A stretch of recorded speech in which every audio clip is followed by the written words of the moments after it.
ခေါဤချက်ရခက်ရင်စာကြည့်တိုက်နဲ့ဒီလိုလေးချက်ကြည့်ပါကြက်မြစ်စာအုပ်ကိုနှိပ်ပြီးဝင်လိုက်ပါကိုကြက်မြစ်အခန်းကိုဝင်လိုက်ပါပြီးရင်အဲ့ဒီမှာခေါဤစာလုံးတွေနဲ့ဥပမာစာကြောင်းတွေရှိတယ်ပထမအဆင့်ခေါဤစာလုံးတွေကိုပဲအရင်ကြက်မယ်ဘေးနားကစပီကာလေးတွေကိုနှိပ်ပြီးအတန်နားထောင်ပြီးကြက်သွားမယ်昨日、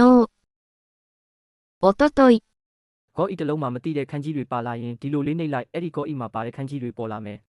အဲ့ဒီမှာကိုမသိတဲ့ခန်းကြီးကိုထပ်နှိပ်လိုက်စာကြည့်တိုက်အပြီးတန်ရဲ့အဲ့ဒီခန်းကြီးအချက်လေးတွေတွေ့ရမယ်အဲ့ဒီခန်းကြီးကဘာကိုဆိုလိုတာ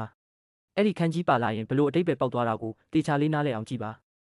ဒါဆိုတခါတည်းမှတ်မိသွားလိမ့်မယ်ဒုတိယအဆင့်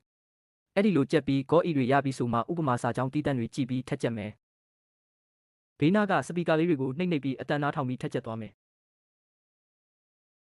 昨日は大変失礼いたしました。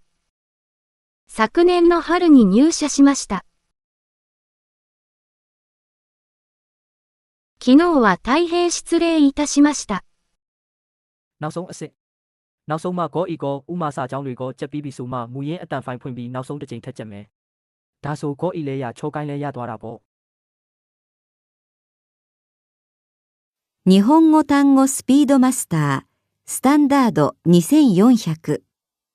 パート1ユニット1時間時昨日は大変失礼いたしました。昨年の春に入社しました。先日はお忙しい中、ありがとうございました。